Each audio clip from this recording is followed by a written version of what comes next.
these microphones to make them working properly. So, dear participants, our next panel will be about atrocity crimes, Russian narratives, and attempts to extinguish Ukrainian people's right to exist as a nation. Mm-hmm.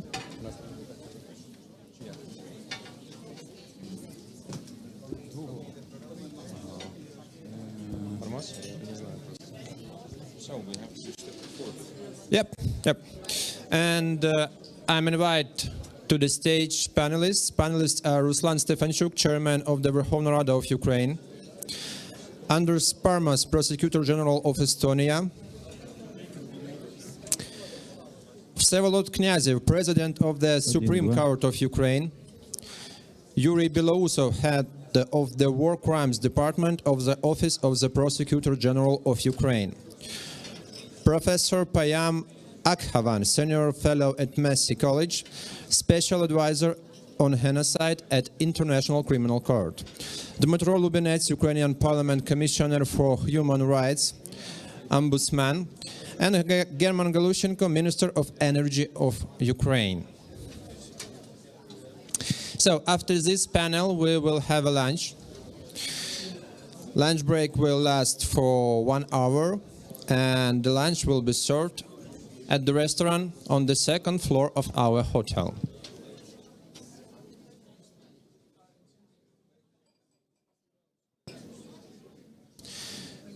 So I'm asking panelists to go to the stage.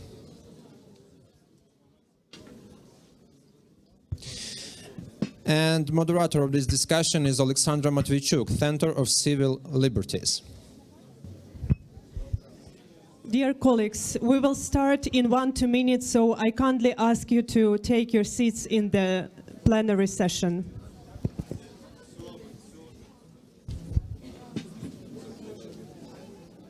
Dear participants, please take your seats.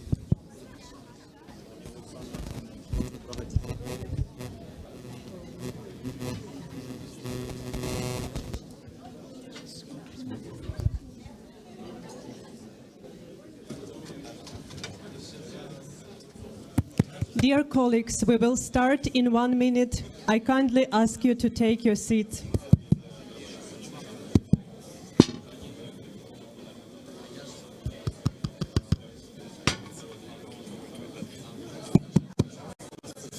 Да, мы за 30 секунд. Шановні колеги, ми дуже просимо вас зайняти місця в залі. Dear colleagues, please take your seats. We cannot begin if you do not take your seats.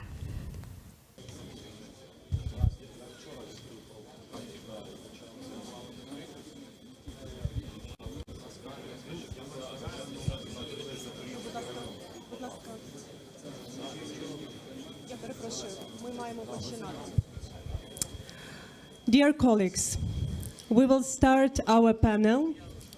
And I will introduce myself. My name is Alexandra Matvichuk. I am a human rights lawyer and head of the Center for Civil Liberties. We received the Nobel Peace Prize last year, and we have been documenting war crimes for 9 years already in this war, which Russia started against Ukraine in 2014. Together with other human rights organizations like Ukrainian Human Rights Group, and Kharkiv Protection Group, and several dozens regional SWAN organizations, we created civil initiative, which is called Tribunal for Putin Initiative. And working together, only in 1 year of this large-scale invasion, we jointly documented more than 34,000 episodes of war crimes and other kinds of international crimes in this war. 34,000 is an extreme big amount, but it's still a tip of iceberg. And that is why we can clearly state that this war has a genocidal character. And I'm very happy to moderate today's panel, which is called Atrocities, Russian Crimes, Russian Narrative, and Attempt to Extinguish Ukrainian People's Right to Exist as a Nation. And we have a very distinguished panelist. not to waste the time, I will provide the floor to the first, our speaker, Ruslan Stefanchuk, Chairman of the Verkhovna Rada of Ukraine. Доброго дня, шановні колеги. Dear colleagues, I ask you to use the headphones if it's possible for translate. Вельми шановні колеги. Dear colleagues, dear friends, first and foremost, I would like to thank you for the opportunity to be able to speak here on this very important panel, because when we are talking about the final victory for Ukraine, we have to say that without this legal victory, Ukrainian victory will not be complete. Therefore, I'm very happy that we have gathered here the best of the best from the legal field. So on one hand, it's a great honor to be able to be here. On the other hand, it is a little bit intimidating, because if you have two lawyers, you have three different opinions. So I look in this audience and I am afraid of how many different opinions might be here. But I do believe that in the very end, we will be in alignment that will enable us to create a fundamental legal mechanism that will provide us with our legal victory. Talking about the issues that I would like to raise today, those are the issues of establishing a comprehensive compensation mechanism that will enable Ukraine to achieve this long-awaited legal victory on international legal front. And therefore, I would like to first and foremost thank the General Assembly of the UN that on November 14th of last year has adopted a very potent resolution that stated, that envisaged the need for the establishment of an international compensation mechanism. And this resolution was supported by 94 countries around the globe. I think that is a small victory for Ukraine, because this is the first step in the right direction. However, I do believe that it's also very important for us to not only have this resolution of the UN, but also start actually working and moving in this direction. And this work comprises of many efforts. The first is the international effort. And that's why I believe that we have to be ready to sign a multilateral international agreement that would envisage the establishment of this compensation mechanism. I believe that it will have to be multifaceted and take into consideration all types of damages. And we're talking primarily about human suffering, damages to human life, moral harm, physical harm, damages to property, and we're talking about direct damages and also lost income. All of that has to be clearly classified. And we have to have a crystal clear approach for Ukraine to not be dealing with any regress claims issues later on. The second important element is international register of these claims, of these damages. We have to have a clear understanding that without a unified, transparent mechanism to record these damages, it will be very difficult to move forward. And so I know for a fact, and I would like to thank my colleagues who have already expressed the suggestion to establish this register in Hague. And that is great, because it's very close territorially to the Hague Court, and so we will be able to take all of the perpetrators directly to the tribunal in Hague. The other very important element is the establishment of a compensation commission. It has to be a body that will take a look at all of the claims for compensation, because besides having a register, we also have a decision-making body that would verify these claims and also agree to provide compensations. Third element is the element of establishment of the compensation fund. There would be this unified fund that all of the Russians' frozen assets would flow to, that would actually be used to pay those compensations. And therefore, it is very important to discuss a strong sanction policy. And I keep reminding that to all of my colleagues from different parliaments around the globe, that we need a stricter approach to the sanction policy. And this has a very important component because, for example, Ms. Ursula von der Leyen said that there is existing potential in the framework of the European Union because they have already frozen 300 billion of Russian central bank assets, as well as assets of private entities for 19 billion euros. And I don't think that is the entire sum that Ukraine can expect to be used as reparations. So establishing this international mechanism, we have to also clearly understand the issues that we might face, and we also have to be able to solve those. The first issue are the sources to fill the compensation fund. We have to clearly understand that every country on the national level has to have a clear mechanism for this process. The second is the immunity of the Russian Federation. This is the issue that,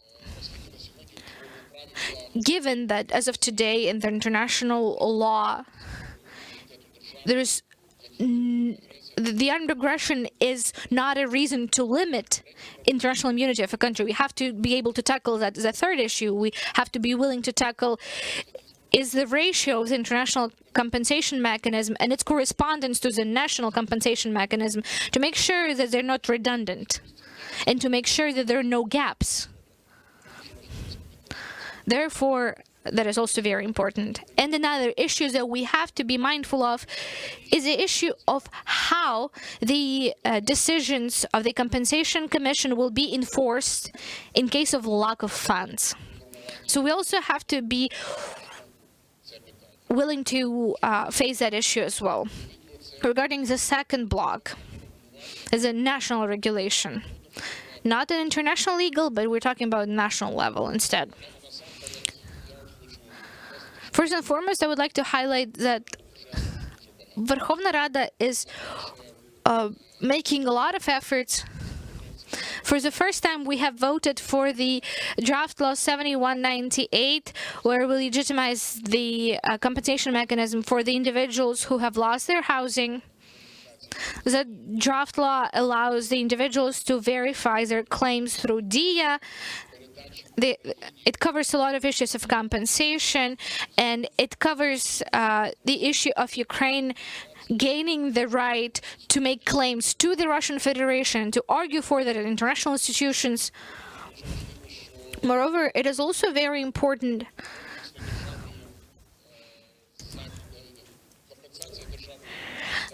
that the state can only compensate for those damages if there are sources of funding, and that's why I think it is very important to amend the Ukrainian law on sanctions. I have already mentioned that on an international level, and now we have to start discussing that at the national level. And I just want to tell you that we already have the ability to use Russian assets under sanctions to pay compensations, and we already have cases for that. We have precedents. There are 12 rulings of the higher Ukrainian court on these issues. This is just a start, but this is a great example of how we can act on the national level. Now, regarding the issues that have to be tackled on the national level, I think that the first issue that has to be tackled is the lack of the norms of material law that envisages liability of Russian Federation for damages that they have caused across the territory of Ukraine. We have certain legislative mechanisms that enabled to compensate for the damages on the temporary occupied territories, but as we have seen since February 24th, the war has become more full-scale, and so we have to review this issue. We have to extend the list of reasons, the possible claims, and the possibilities for compensation. And at the same time, it is also very important for us to pay attention to yet another issue.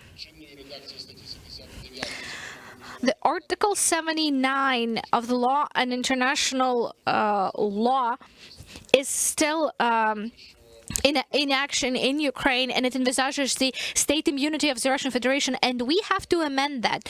But there is the draft law 7520 registered in Verkhovna Rada and two other alternatives that are there to actually address this issue. Currently, this draft law is being reviewed by the head of the committee. The head of the committee is also here in the room. But on the national level, we have to give the response to the question that how can it be that the nation that is recognized as a terrorist state, how can it still use state immunity? It cannot. It cannot utilize the immunity as a sovereign nation, but we have to make sure that this is a decision that we make together with our partners so that it can be used as a formula later on in the amendments of legislations of other countries. We will also have to deal with the issue of standardization and methodology for making estimates on the damages, because the existing mechanisms that we currently have in our civilian code, and we're talking about the Article 2223 of the Civilian Code, Chapter 82, when we're talking about the compensation of damages, I believe that it just provides general foundations. And today, I think the time has come for us to introduce special military delict. The delict that would ensure compensation for damages regardless of the general delict mechanism that envisages the proof of the illegality of an act, the actus reus, the mens rea, the reason and consequence. No, I think we have to understand that there has to be a separate delict for this specific case of the war against Ukraine. And so I'm also ready for us to discuss this issue. Coming back to the issue of clear methodology of compensation, I'd like to remind that according to Article 92 of the Constitution of Ukraine, all the issues related to making compensation should be regulated at the level of the law.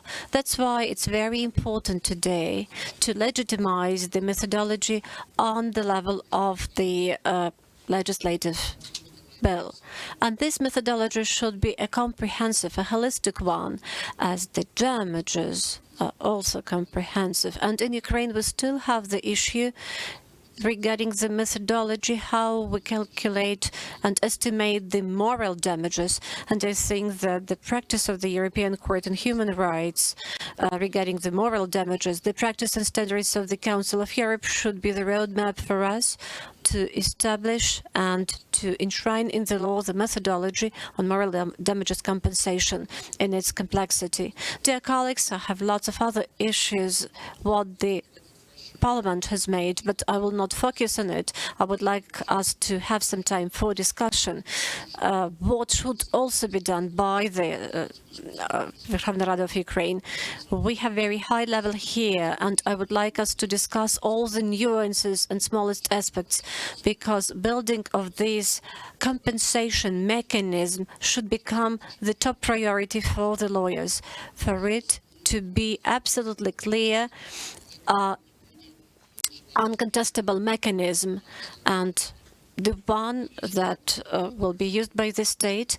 The decisions of the state, the mechanism will be binding, and the mechanism that will be used in order to pay the compensation by the aggressor state, by Putin. I all the time say that it's the Putin who should get the receipt for this war, and it should be paid by Russia and not by the taxpayers of the European Union, the US, Canada, Great Britain and other countries supporting Ukraine. The final receipt should be paid by Russia, and it's our task to do it in such a way that this check, this receipt is undisputable from the legal point of view, and we have to cover all these issues.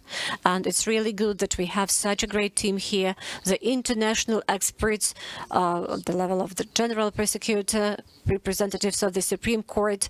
So we have to tackle this mechanism, to enshrine it in our legislation, and to achieve our legal victory, because we have this banner here, United for Justice. Justice is here, and we have to fight for justice. Thank you for your attention. Glory to Ukraine. of the vision of the compensatory mechanisms. We work directly with victims of this war, and I can confirm that it's very important for people. This large-scale invasion resulted in total destruction of the country, and that is why when people speak about rebuilding, first of all, they imagine the restoration of the bridges, churches, residential buildings, infrastructure. But people have to be a focus and priority of the rebuilding process as well. So thank you, it's really essential. And I'm very glad to provide the floor to the next speaker, Herman Galushenko, Minister of Energy of Ukraine. Thank you very much. And I have to be brief because we have another event with the local Congress here. So I just want to be very brief, but to give you some figures. Of course, we are living under unprecedented attack on the energy infrastructure. No one country in the world faced these same attacks, never ever in the history. That's why it's very important to punish the Russians for what they did with our energy system. So from the 10th of October, we are living under everyday attack to our energy infrastructure. If we are talking about the figures, so it's 50% of all generation facilities, transmission lines were hit by Russians. So you could see a map that is all around Ukraine, that is all kind of generation, that is all kind of substation. So they really attack massively all the country. And when we are talking about massive attacks, it means from 50 to 100 missiles at once. But between these massive attacks, they attack us by Iranian drones, artillery, and that happens every day. So even if we are not facing these massive attacks, we see the attacks near the battle line by artillery when they shell the thermal plants and facilities to transmit the electricity. That's why the punishment for this, and that is, of course, has nothing close to the battlefield, that it's not as close to the war. And as we see that the target of these attacks is the civilians. The targets of these attacks is our people. So they want us to suffer. They want to leave us without electricity, without gas supply, without heating, and without water. And that is the main goal. And that is absolutely far from Geneva Convention and all additional protocols to these conventions. And of course, that is a crime. And what is very important also, that we understand and we see how these attacks is, let's say, scheduled, how they modify these attacks. That is not a military guys who made the roadmaps for these attacks. That is also very important. We see that these attacks is planned by energy staff. And these guys who are doing this and thinking that they go to some military and prepare some kind of roadmap and then go to sleep at home and at night they attack us, so they are also criminals. That is very important to find all of them, each of them.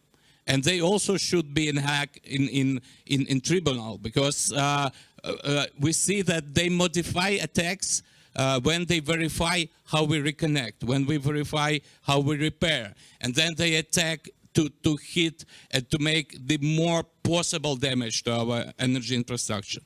And of course, that is really very important. Of course, all these crimes against humanity, that is a genocide, and so we have all legal notions about this. But one thing is also very important, and that is absolutely new, not only for Ukraine. I must say that is a new page for the history of the whole world. That is what they did with nuclear. And that is, of course, we have the notion of, we call it the nuclear terrorism, and that is true. But today I want to address this issue, because today is 1 year from the night from the 3rd to 4th they captured the Zaporizhzhia NPP. And today it's the 1 year when they already occupy our nuclear station. And we can talk not only about the Zaporizhia, so because we had a lot of, on the first day of full-scale invasion, they occupied the Chernobyl, and I remember when the EIA Grossi had called me and said, we have some information from the monitors that there is some level of radiation is up because of the tanks moving around and the dust is go to this monitors, and I said, so you should call Russians, and said, they should share the information with you. And when he addressed Russians, they just cut these monitors from EIA office in Vienna, and he said, I see nothing. And that is the answer to nuclear terrorism, what they are doing. They are still doing this. And of course, it's very important to give the legal notions to all what is done, because that is not only military. We know that, for instance, the representatives of Rosatom are there on the site, so they are pushing our people. They are trying to operate the station. They have several attempts to reconnect it back. But what is the most dangerous issue? That we already had 5-time blackouts of Zaporizhia and PP. And we had one time, which was the 23rd of November, the blackout of all nuclear stations in Ukraine. And luckily, the diesel generators, which we were responsible for, they are on operational position, and they start operation and provided electricity for all needs for nuclear.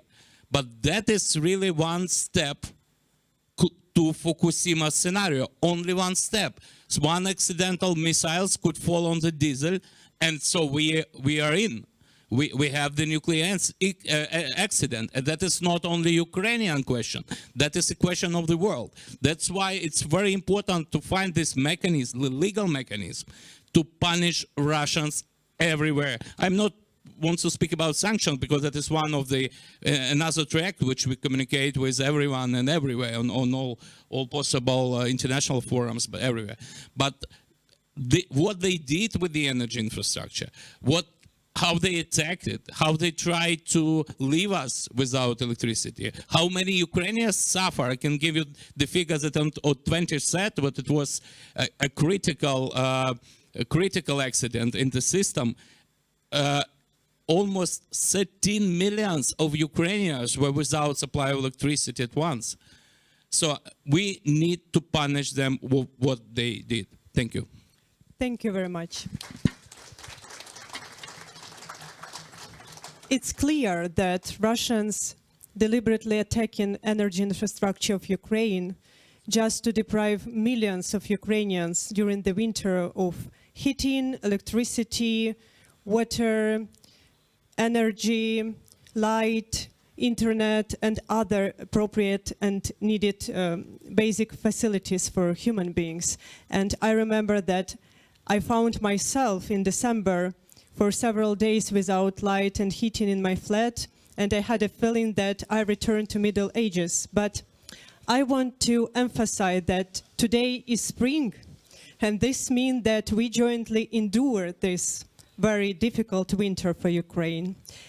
And I know that Ruslan Stefanchuk and German Glushenko have to leave this panel because they have another planned important meeting. So thank you very much to taking part in it, and we let you go.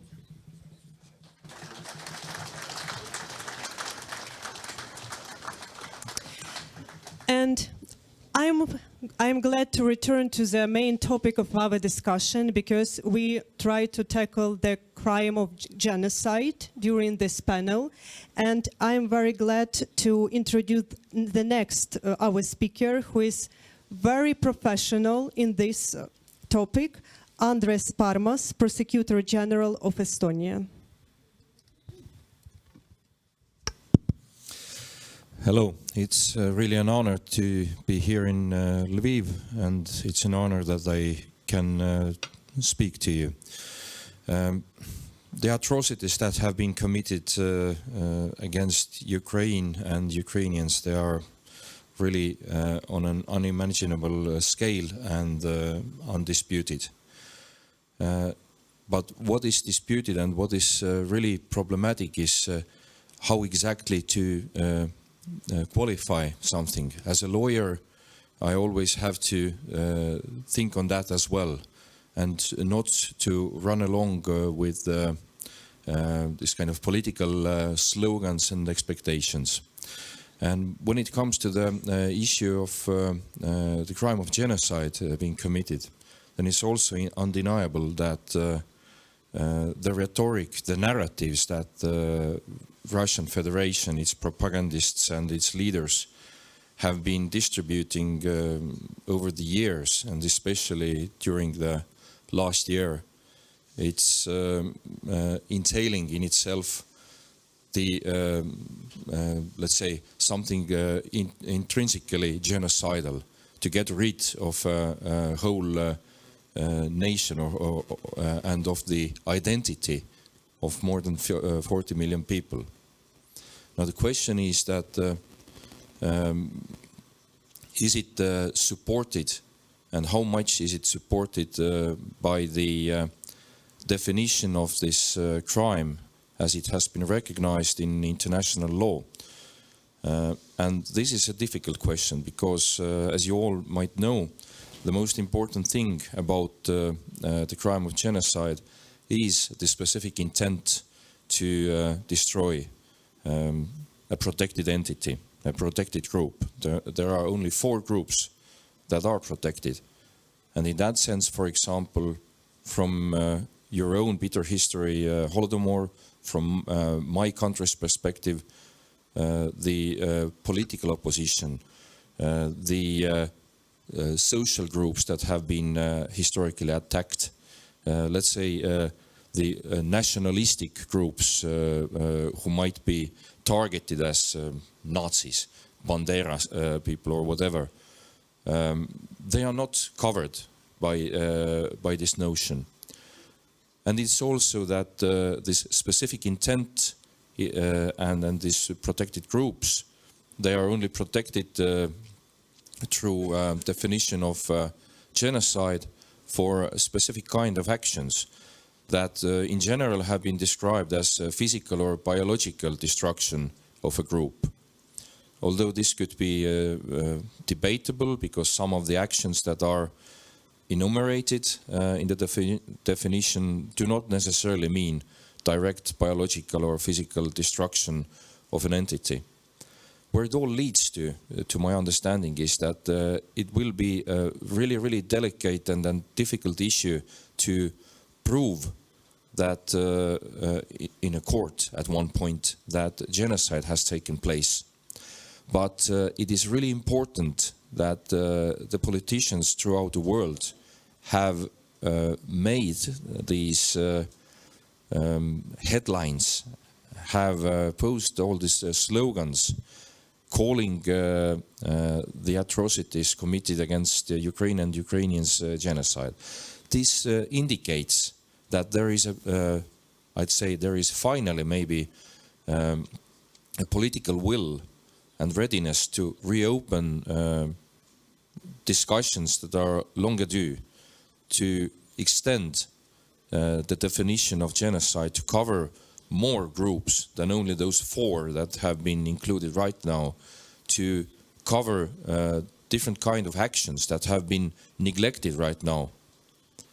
What I'm talking about are the practices of ethnic cleansing and the so-said cultural genocide. That kind of sounds mild or not so radical as killing, directly killing or murdering groups of people. But actually, effectively, these means throughout the history and also throughout the last year here in Ukraine have been effectively used in order to try to extinguish a group of people. And I think these are very, very serious questions to think about as lawyers, but these are also very, it is a very kind of crucial moment to keep this political spark or idea alive and to nourish it, and then to really open this discussion, to refine and extend the definition of the crime of genocide in international law.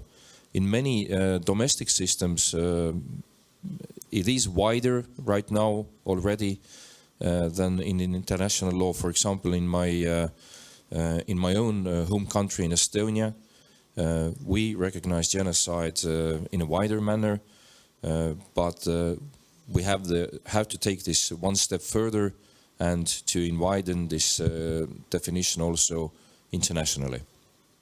Thank you. Thank you very much, and thank you for your emphasis that maybe it's a time to rethink the term of genocide, and I may even add to return to the initial meaning of this term, which was conceptualized by Stanislav Lem, because for us, as for human rights defenders who work in occupied territories for 9 years already, the territories which was taken by Russia in 2014, and then after large-scale invasion started in February 2022, it's obvious that in order to realize this genocidal intent, to destroy partially or completely some ethnic group, it's not even obligatory to kill all the people. You can forcibly change their identity, and the whole ethnic group will disappear. So let's think how to return to the initial meaning, which was described by Stanislav Lem in this term of genocide. And now we will go to another direction, because as the Prosecutor General of Estonia told, we have to prove in a court that this is a crime of genocide which is committing.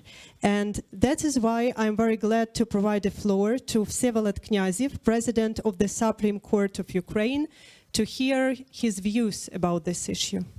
Thank you. Good afternoon, dear guests.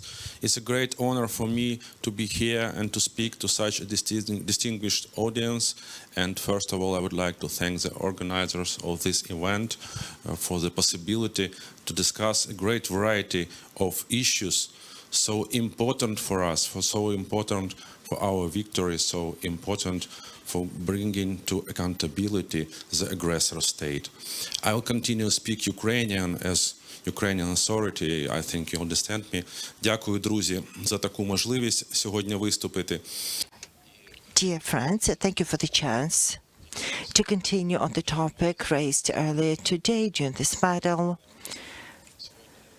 I'd like to say that we are here in Lviv. This is year 2023, whilst 80 years ago, Raphael Lemkin in Lviv first coined the term genocide, which was then upheld as an international crime and enshrined in the Convention of the UN.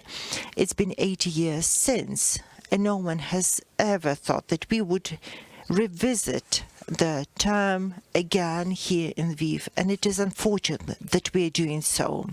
90 years have gone since the Holodomor tragedy, the genocidal famine of 1932-33. This tragedy is recognized as an act of genocide by 20 parliaments of the world. It is recognized as a genocide by the EU.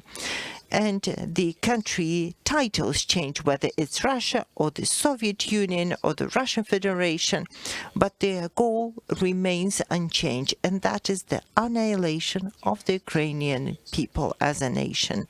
I'm a judge, of course, and I cannot give my public assessment of the events happening in Ukraine, as I might be on the panel of the court reviewing the matters, same as the crimes will be reviewed by the Ukrainian National Court, and we'll discuss it further today. But without doubt, I can speak about the people who have the immunity in the Ukrainian national system of justice, and that is the political leadership of the aggressor country that have never disguised their intent of their aggression unleashed on Ukraine, and that is the destruction of the Ukrainian nation. More than on one occasion, the president of the Russian Federation, Vladimir Putin, stated that there's no nation as Ukrainians and that Ukraine is a mistake, according to him. No such country exists. So his evaluation is unequivocal.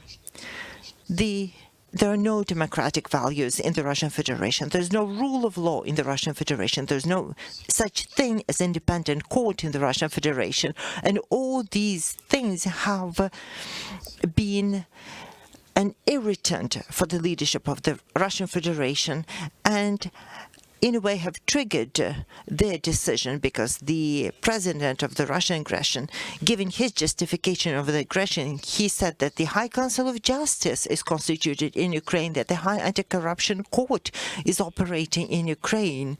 And this was seen by them, by him, as a negative reason, as a cause to unleash the war of aggression of Ukraine.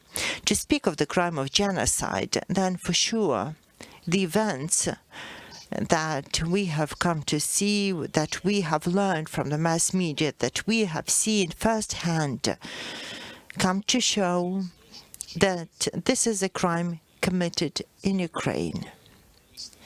It's a deliberate destruction Ukrainians just for being Ukrainians. It is the deliberate targeting of the hospital, of the energy systems that we've discussed today. But the targeting of the energy facilities and disconnection of a hospital from a power grid leads to the death of the dozens and hundreds of Ukrainians. And clearly, this is intended by the Russian military. We have to draw a line between the international crime of genocide that I'm sure the top political and military leadership shall be held accountable for, and the crime of genocide as enshrined in the Criminal Code of Ukraine. It's not an easy matter that in future we will need to address. Who is accountable for the crime? Who are the subjects of the crime? Currently, I believe that we are right to begin this discussion and deliberation, because soon the courts will start receiving the cases and will need to give a qualification of the conduct. There are two viewpoints currently. One school of thought states that the subject of the crime of genocide can only be the top leadership, the military commanders that have issued the orders to destroy the nation. But there's another side, another facet, when a military serviceman murders hundreds of Ukrainians, saying that you are inhumans, you don't have the right to exist. Is he doing it because he received the order, or is he exercising his own will? This is something we really need to look into. The crimes don't have the perpetrators and the masterminds only. Surely it's a controversial statement. I don't see it as a stance of the Ukrainian judiciary overall. In the previous panel, we have discussed the use of sexual violence as a weapon of war. And there are no perpetrators only, there are the masterminds behind it. As in all the other crimes against humanity and war crimes, it's not just a simple crime with the elements of the crime, and we may have difficulty defining the subjects of the crime, the perpetrators of the crime.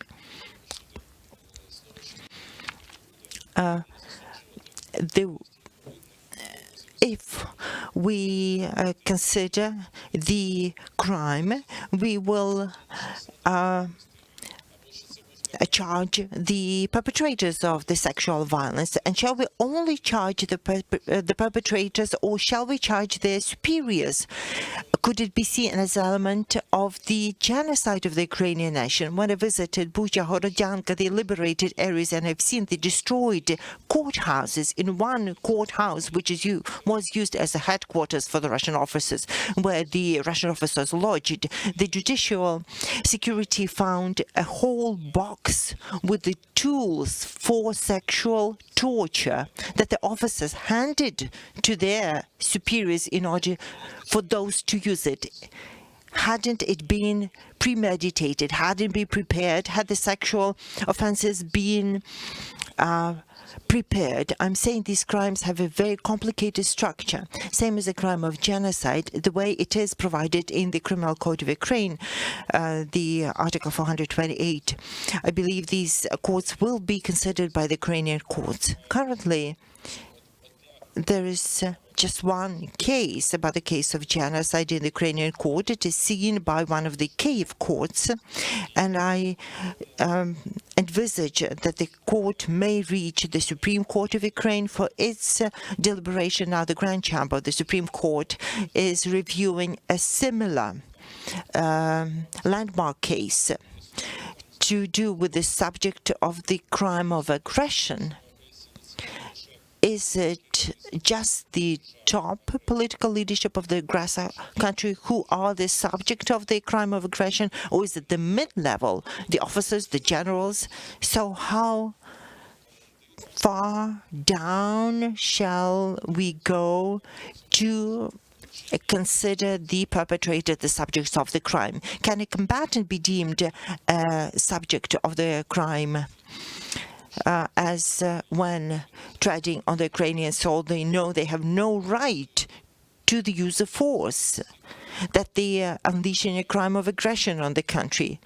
Without disclosing the secrecy of the deliberation room, I will say that the Supreme Court has a number of opinions on the matter, and surely the Supreme Court will arrive at the decision that will shape the case law in the hundreds and thousands of cases in the courts across the country.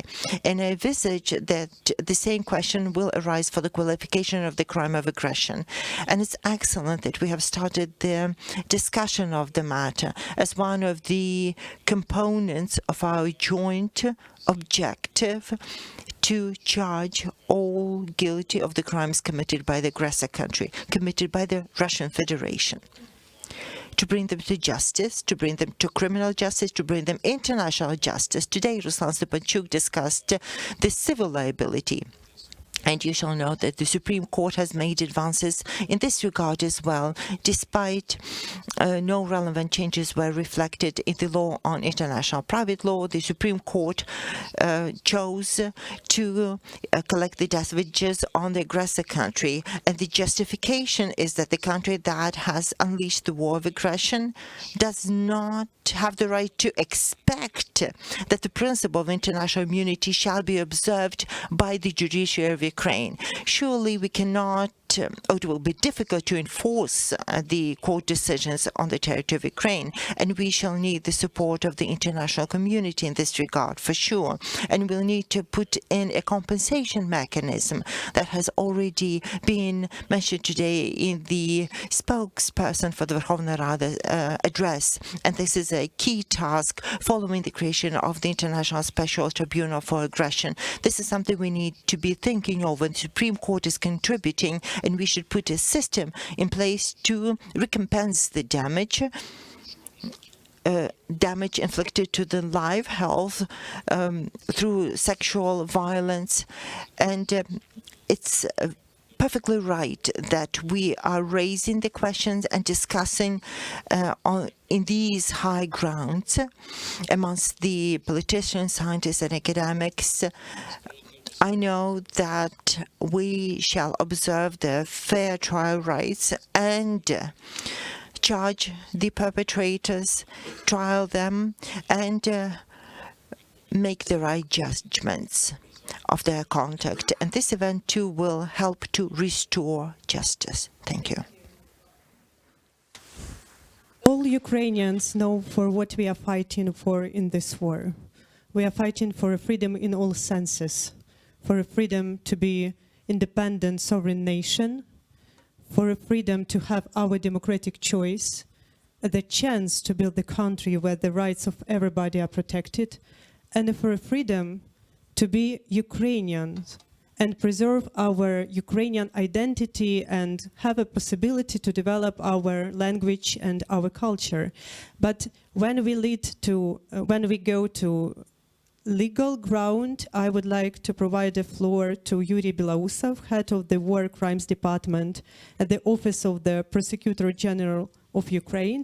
And we are very interested to hear what we have from the legal perspective to prove this general feeling of Ukrainians that we are fighting in this war to the right to exist. Thanks, Alexandra. Dear colleagues, in the end of the last year, we had a meeting with our international experts who help us from the beginning of open invasion. Atrocity Crime Advisory Group, we met, and they just asked a question. Okay, guys, let's imagine 10 years passed, and we look back. What we would talk about Ukraine, about the war crime context, what was it?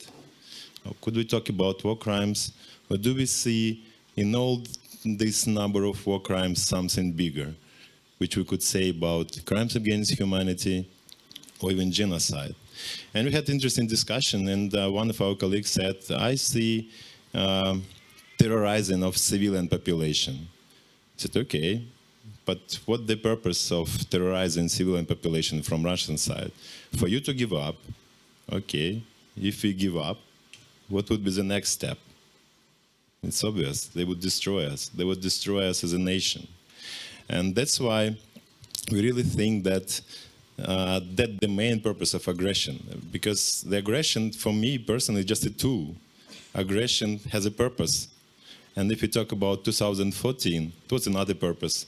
They wanted mostly to take a territory of Ukraine, and Crimea suffered because of that. In 2022, the purpose has changed. And they publicly say that. That's how we came to the genocide agenda. Because Putin said it openly. Ukraine doesn't exist. Ukrainians, Ukrainians like a kind of mental disease when they feel that they are different. But they are Russians. There is no difference between Ukrainians and Russians, but some guys are trying to persuade Ukrainians that they are different. And they call these guys Nazis. And that's exactly whom they target. And based on these public statements, we came to other facts, that they have a theory. They have a theory what to do with Ukraine. And they call it denazification. And they have a book by Gasparian. The state institutions bought this book for themselves. They studied this book. And the president has used, the Russian president, the term denazification. And for us, denazification is just a synonym of genocide. And actually, if you talk about the genocide, why genocide called crime of crimes? Why it's so dangerous? Why it's the worst crime that could be? Because someone decides that he or she could take a group from the world and destroy it. And this group would never be existing anymore. And then we come into the point, which group they are trying to target. Our perception is that current definition of the genocide absolutely fits to what we have in Ukraine. They don't want to kill all Ukrainians. They don't want to kill Ukrainians as an ethnic group. They want to destroy us as a national group. That they really, and they say it publicly again, that Ukraine as a nation doesn't exist. And that's why they target elements which make the nation to exist. And they have selected genocide crime sets to destroy the group or its significant part. And our concept of the genocide, which we would believe we would manage to prove in all possible jurisdictions, that they're targeting a particular part of our nation. And the proof for that is a filtration system. They established filtration system, which they well prepared in advance.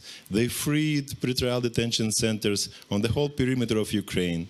They established a variety of different places for detention. But whom they're looking for? Whom they're trying to filtrate?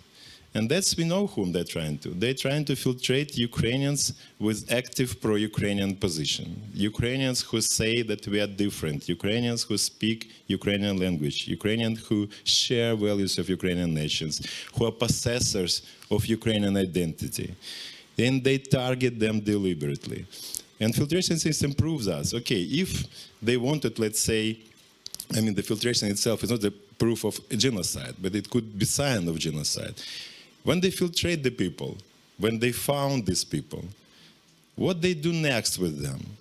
And that's where the genocide comes to our mind. And if we see 5 elements of the genocide, killings, tortures, inflicting serious body and mental harm, which covers torture, sexual violence, and some other forms, deportation, prevention of birth, establishing conditions for physical destruction. So when they filtrate people and we see what are the next steps, they kill them, or they torture them, or they deport them to Ukraine. Each of this element already a separate crime of genocide. We don't need to prove all 5 elements to say that genocide exists. I could give you an example of killings. You all know about the Alenivka case, the prison where they deliberately killed 53 Ukrainian prisoners of war from a very specific division. How they did it, and why these particular people? They have selected them from all blocks, put in a separate block, and deliberately killed them. All of them were from Azov division. And Azov is famous for its very pro-Ukrainian position. And for us, it could be the sign of genocidal killing. Another example, the head of local community in one of the small cities in Kyiv region, when they killed him, his wife, and his children, just because they wanted to show everyone that if you don't cooperate, we will do the same with you. And that's exactly people whom they're trying to target. And what we are doing now, we are trying to review all of our, by this morning we have 70,400 war crimes been registered. We don't investigate them all as a genocide. We register the war crime and investigate them as a war crimes.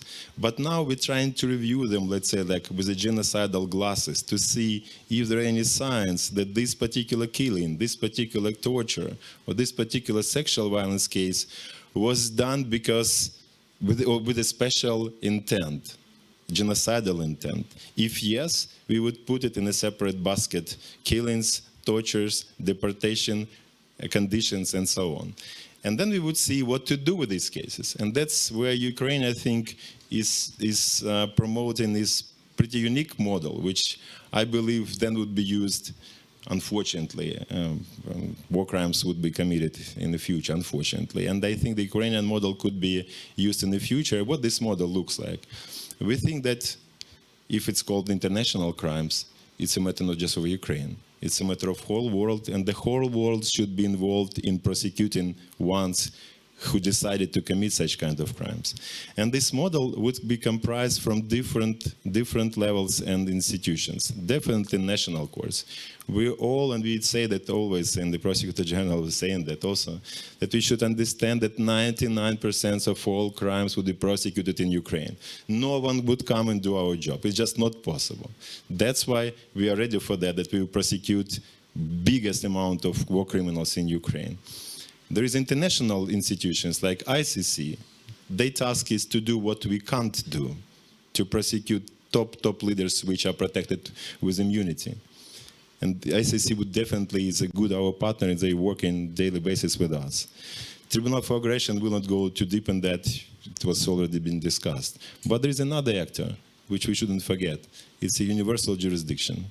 It's a powerful tool of involving other countries, using their national jurisdictions to prosecute international crimes committed in another country. By today, we have more than 20 countries that already started their own investigations. And we share information, and we just openly said, guys, we're ready to give you everything.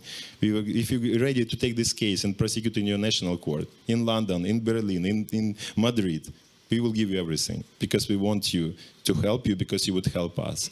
Good example of this is MH17 case. It was a national jurisdiction in the Netherlands, but it was a significant decision of the court. And that's what we try to do now. And just maybe to finish, coming back again to the prosecution model, we really believe that genocide is extremely difficult crime. extremely difficult because we need to prove that these actions been done by intent.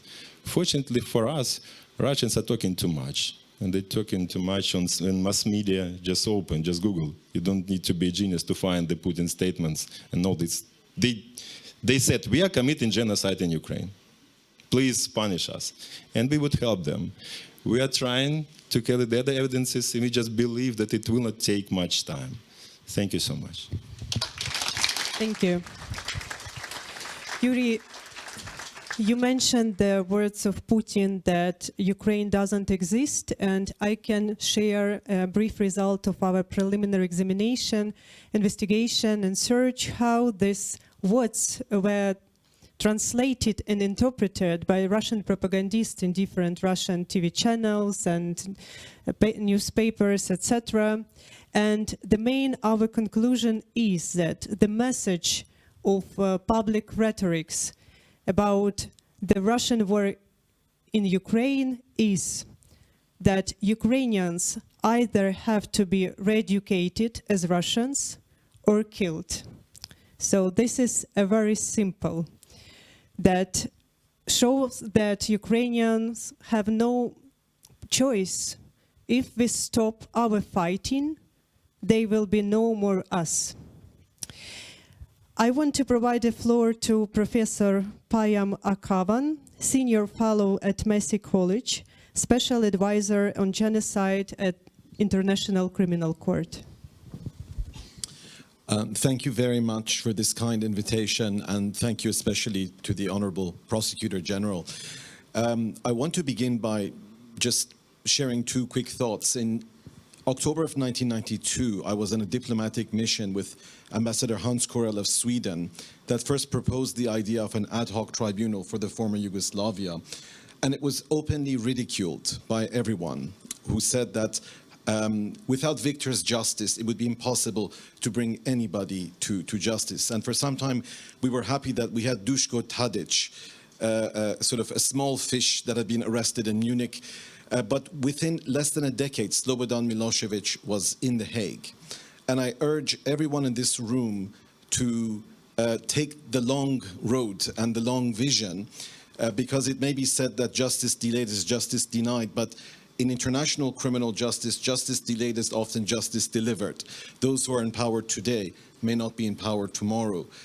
A second point which I wanted to share, I was very pleased that just today or yesterday, the Prime Minister of Ukraine announced that those Iranian officials, and I say this as a Canadian of Iranian origin, deeply involved in the democratic movement for my country, that those Iranians who have been supplying weapons, including drones, which have been used to kill innocent civilians and to destroy civilian infrastructures, are accessories to war crimes and crimes against humanity. And I assure you, because the question in the previous panel was, is there support in the global south for Ukraine? I can tell you on behalf of the Iranian democratic movement that we stand completely with our Ukrainian brothers and sisters, and we welcome you to prosecute those people who are responsible, not just for murdering your citizens, but for murdering our people as well. With that in mind, I'm going to turn to the question of genocide. And of course, being the ICC prosecutor special advisor, I can address the question as an abstract legal question rather than coming to any particular conclusion, which I wouldn't be able to anyways, because unlike my brother Yuri and others who have investigated and examined the evidence in great detail, I don't have that benefit. But I want to begin with just a couple of introductory points. The first is, it is said that the Holocaust did not begin in the gas chambers. It began with words. Which brings me to the question of incitement to genocide, which does not necessarily involve the actual commission of genocide. It is an inchoate crime in Article 3 of the Genocide Convention. So that is a point of departure. We don't need the actual commission of genocide before being able to invoke the provisions of the Genocide Convention. Having said that, though, I want to emphasize that we should not create the impression that crimes against humanity are not good enough. Unless you call something genocide, it's somehow not serious. And there is probably not much debate anymore about whether the war crimes committed by Russian officials and forces qualify as a widespread and systematic attack against a civilian population. So let's not begin with the idea that we have a kind of oppression Olympics where you need the gold medal before the world should take interest in the tremendous suffering that we see unfolding every day in this country. I wish to also emphasize that it is at least theoretically possible for a low-ranking perpetrator to commit genocide equally as it is possible for a head of state or government or defense minister or five-star general or what have you. And it is also theoretically possible to have a localized genocide without necessarily establishing a genocidal policy. Bearing that in mind, I do wish to note that the jurisprudence of international courts and tribunals has adopted a very narrow interpretation of the crime of genocide. This includes the International Court of Justice, the International Criminal Tribunal for former Yugoslavia, and perhaps the Rwanda tribunal was less problematic because of the horrific scale of 800,000 members of the Tutsi minority killed in less than 3 months. Having said that, the issue is one of genocidal intent. Is there an intention to destroy physically or biologically one of the protected groups, which in this case presumably would be a national group? So what do we mean then by the intention to destroy? Well, first of all, cultural destruction is clearly relevant as a factual circumstance from which one could infer genocidal intention, but cultural destruction as such does not qualify as genocide. And this is where the drafters of the 1948 Genocide Convention parted ways with Raphael Lemkin's definition, which included 3 categories: physical genocide, biological genocide, and cultural genocide. There's only one exception, which I will turn to shortly. So we're looking at physical or biological destruction. Now, Yuri's very useful chart, which he put up during his presentation, indicated some of the acts which qualify as genocidal acts. And of course, the instinct very often is to look at killing members of the group. The question is the intention to destroy a substantial part of the group? Because genocide is not merely a hate crime where you can kill just a few members of a group and then have consummate the crime of genocide. So in this respect, the term substantial part has been interpreted to mean either a substantial proportion of the group, which once again does not have a mathematical formula. We cannot say anything below 1,000 is not sufficient, anything above 1,000 is. It is very much context dependent. It depends on how you define the group. Is it the entire Ukrainian nation? Is it Ukrainians in Bucha and Mariupol? So these are all very complex questions of evidence. But there is one specific approach in the jurisprudence, which is that a significant part or a substantial part of a group could be the extermination of its leadership, which may not be numerically significant, but it is significant in terms of the viability and continuity of the group. And that is where the question of filtration becomes especially important, and one would have to examine those facts in great detail. But I wish to emphasize here that although the jurisprudence, whether it's the Srebrenica genocide, the Rwandan genocide, have been really focused on killings, that we should steer the conversation away from this idea.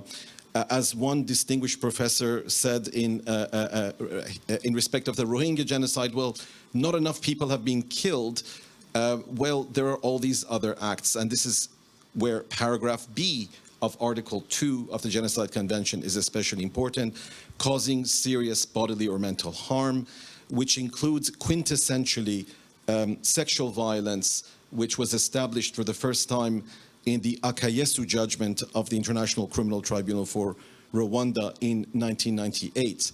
And I echo entirely what the distinguished women said in the previous panel about bringing these crimes to the surface and seeing in the appropriate context their genocidal character. Paragraph C, deliberately inflicting conditions of life calculated to bring about physical destruction. Once again, it's a very exacting requirement. Certainly starvation, the destruction of infrastructure in order to bring about physical destruction would qualify. But what I wish to emphasize here is to jump to paragraph E, transferring children. And it may very well be that the circumstances of Ukraine will give us a new precedent for why the circumstances are or are not genocide, without prejudice to how one would analyze the evidence. And this is where transferring children of the group was deleted from the definition of genocide during the negotiations between 1946 and December 9, 1948, when the General Assembly adopted the text of the Genocide Convention. And the history is very interesting that forcible transfer of children, which fell under the category of cultural genocide, was reintroduced at the 11th hour by a Greek amendment. Now, why would Greece wish to reintroduce forcible transfer of children? That's because in the context of the Greek Civil War, communist forces had abducted thousands of Greek children and taken them to Albania and Bulgaria and the neighboring countries. So Greece reintroduced that definition, and there is some debate about whether it really is a form of biological genocide, because it is in a sense taking the children out of the group, or whether it applies in the context of forced assimilation. But I was stunned yesterday by what Mr. Yarmak, if I remember his name correctly, the head of the President's office, referred to the abduction of 16,000 children, which I found absolutely astonishing. And this is certainly evidence that has to be meticulously documented. And perhaps we have before us the first case of genocide, which focuses not so much just on killings and sexual violence and all the other acts which are also genocidal acts, but where the forcible transfer of children in particular becomes a basis for a reasonable and legitimate conclusion that this qualifies as genocide. I'm just going to end by once again thanking the Prosecutor General and his excellent staff for being so professional and methodical and not jumping to political conclusions and slogans, but really I'm so profoundly impressed, I say this as a colleague, at how professional and methodical this work has been. And I think in the long run, this will ensure that the investigation and prosecution emanating from the national judicial system will be met with widespread acceptance at the international level. So thank you once again for your invitation. Thank you. Professor Payam mentioned about the problem of forcible deportation of Ukrainian children. And I would like to use this opportunity to emphasize on a petition which was launched together by Avas team and Yale University researchers who identified several dozens of re-education camps on the territory of Russia where Ukrainian children were forcibly brought and re-educated now as Russian citizens. So please sign this petition. They demanded to use more severe sanctions against people who organize this cruel policy and take active part in fulfillment of this cruel policy. And I'm glad to provide the floor to Dmytro Lubinets, Ukrainian Parliament Commissioner for Human Rights. It's Ukrainian Ombudsman, please. Thank you very much. Thank you very much. Hello, dear colleagues. I will speak Ukrainian. Please use equipments for translation.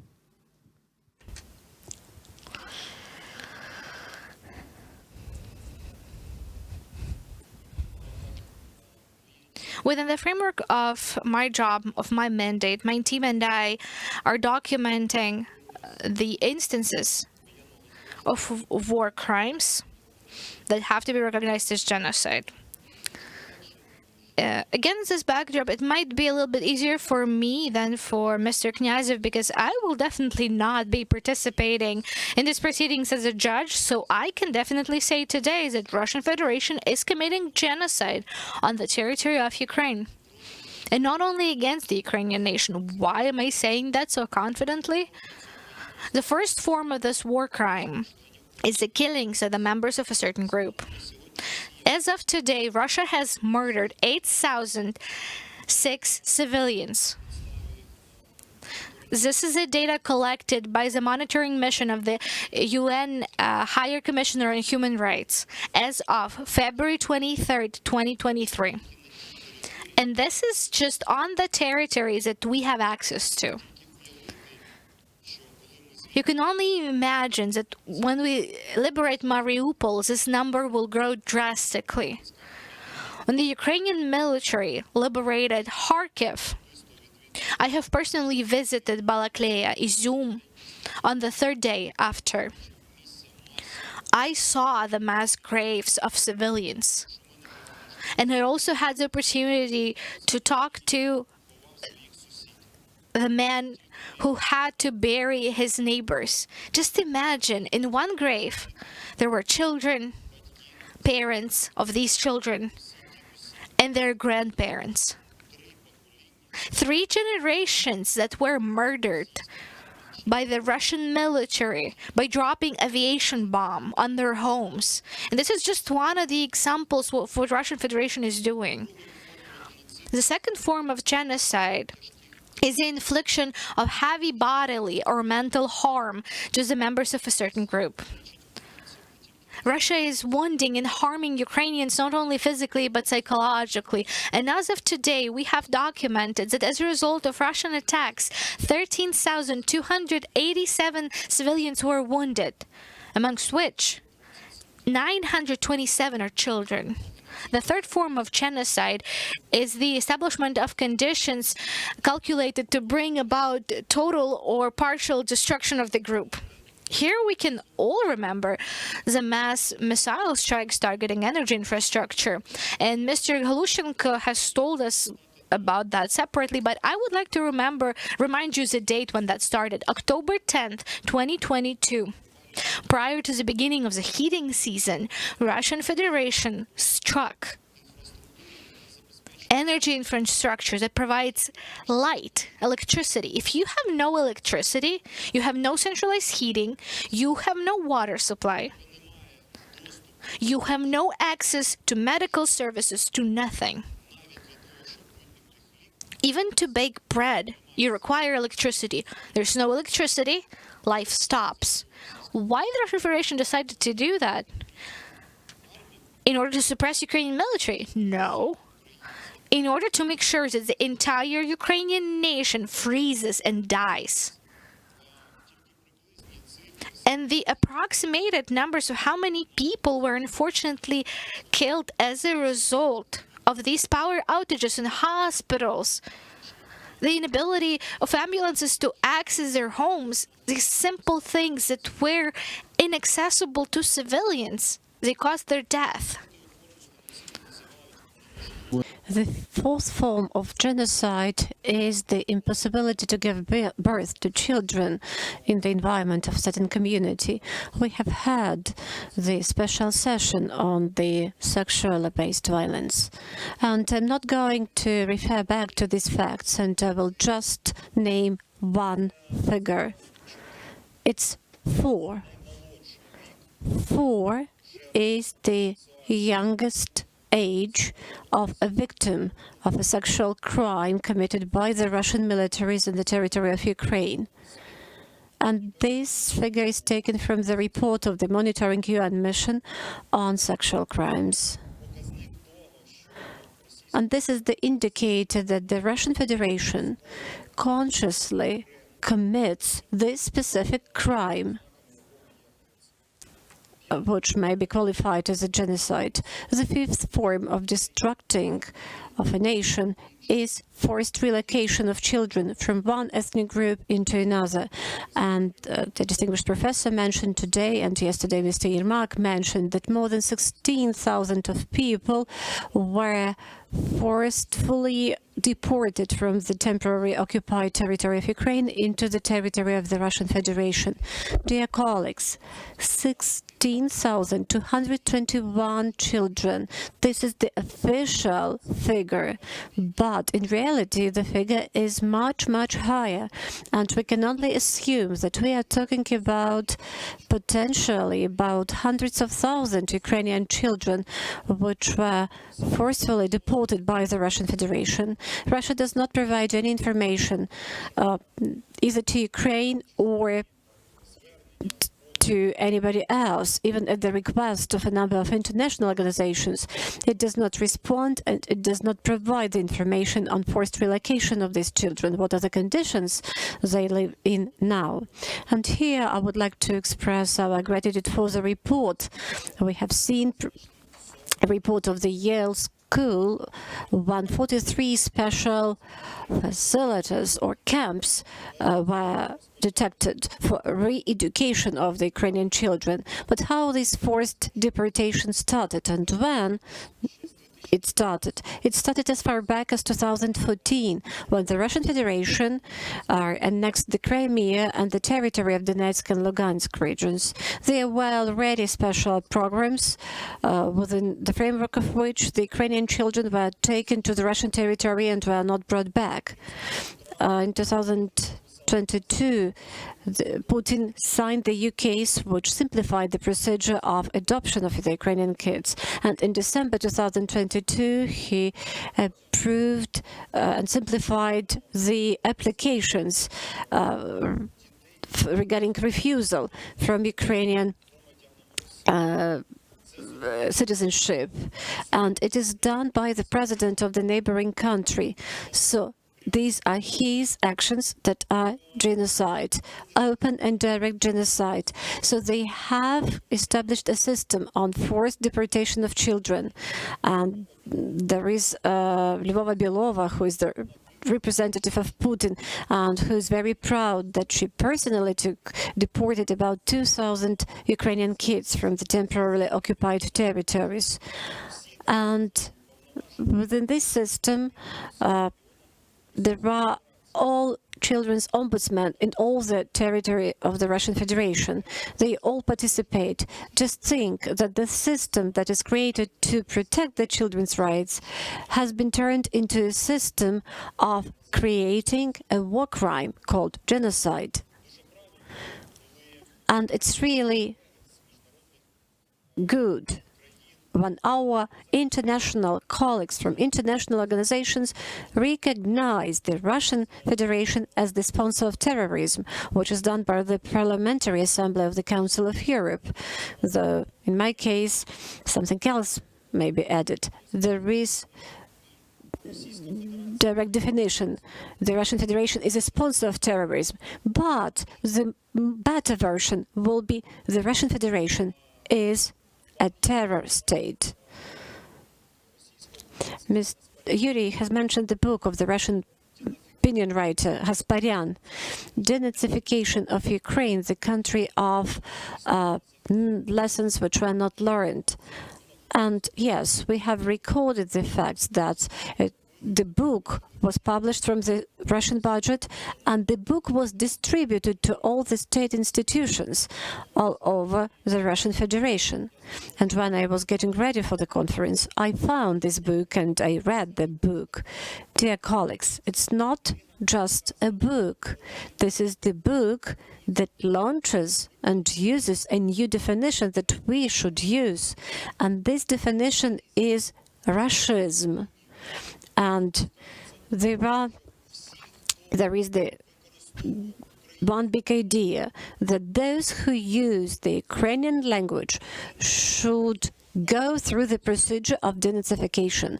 Absolutely everybody. So you are either you either become free of using the Ukrainian language, according to Gasparyan, or you should be killed. These are direct quotations from the book.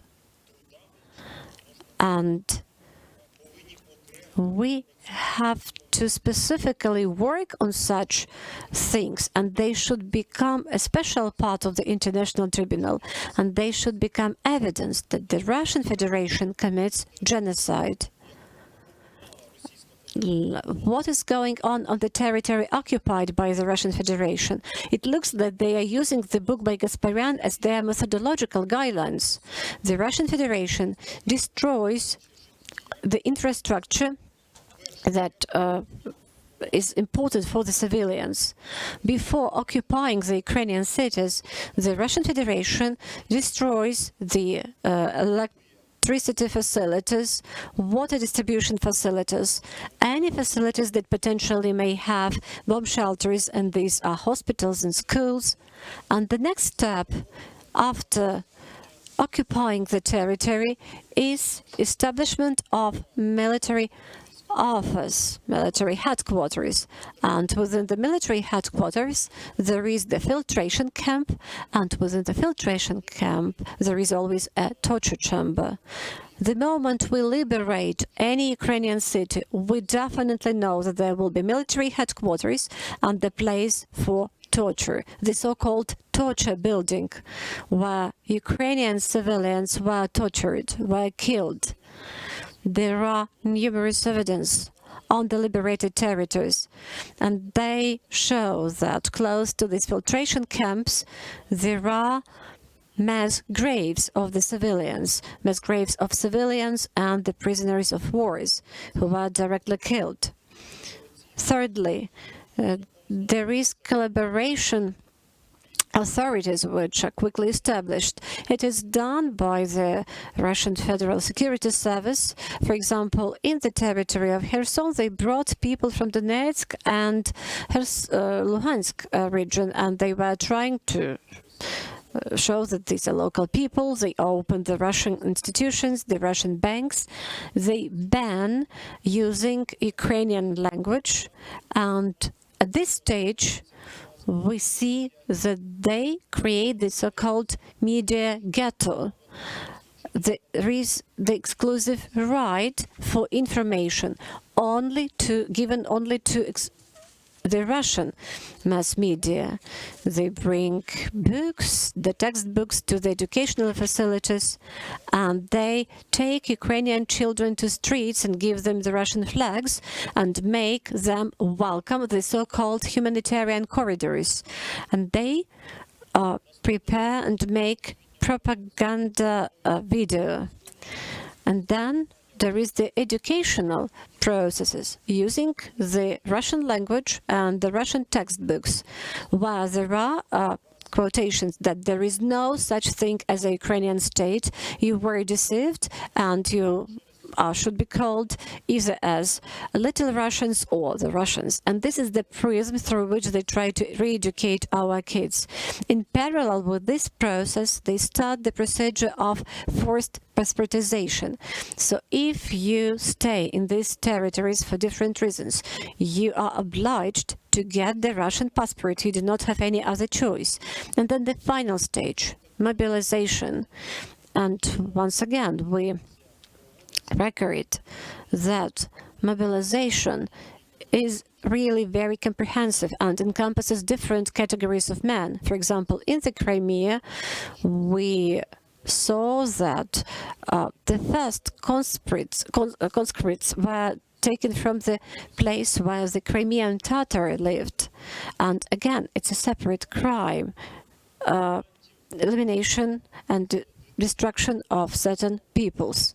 Since 2014 till 2022, in the territory of the Crimea and Donetsk and Luhansk regions, these stages took years. In the newly occupied territories, the same stages took several months. I can confidently speak about the city of Volnovakha, where I was born. And the last time I was there was the 7th of March 2022, when practically the city was distracted 90%. So the first mobilized person with a Russian passport from the Ukrainian town of Volnovakha was recorded in the front line in June 2022. So the whole stage took just several months, the whole process took just several months. So if the evil is not punished, it is normalized. And coming back to what was said yesterday, I liked very much the video we were shown during the opening session, when it was comparison of the action of the fascist Germany during Second World War and the actions of the Russian Federation, which are happening now. The only thing we lacked, that there was no something else close to Nuremberg. And for us, launching of the International Tribunal is not a matter of rhetoric, it is a matter of justice. We demanded, dear international colleagues, and this is not purely Ukrainian issue. This is the issue of accountability of the entire world, because the attack of Russia on Ukraine started long before 2014. It was 1992 when Russia attacked Moldova. What was done by the international community? Nothing. Then it was Chechnya, then it was Georgia. And only after that came Ukraine in 2014. And again, what was done by the international community? Nothing. Your deep concern, I'm sorry, I'm being too open, resulted in the fact that in 2022, Putin decided that he can occupy, invade and destroy and kill every single Ukrainian man, every single Ukrainian woman, all those who use the Ukrainian language and call themselves Ukrainians. Therefore, this responsibility encompasses the whole international community. Please understand this and take the next step in assisting Ukraine. Establish the International Tribunal, where the one who will be charged will be Putin, the higher officials of the Russian Federations, and any other officials, military men, or just any Russian citizen that is committing the international crime, which is called genocide of the Ukrainian nation. Glory to Ukraine, glory to heroes. We devoted this panel to the discussion of genocide crime, and this is crime of crimes, and we discussed the high standards, how it has to be proven. But may I, at the end of this panel, share with you my main concern. The war which Russia started in 2014 and extended to the large-scale invasion in 2022, still going on. And I am afraid that if we will not stop Russia, if we will not help Ukraine to win fast, we can probably have a situation when even the most severe skeptics will have no doubt that Russia is committing genocide. Let's prevent this. Thank you very much. Thank you, distinguished panelists. It was an honor to be with you on the panel.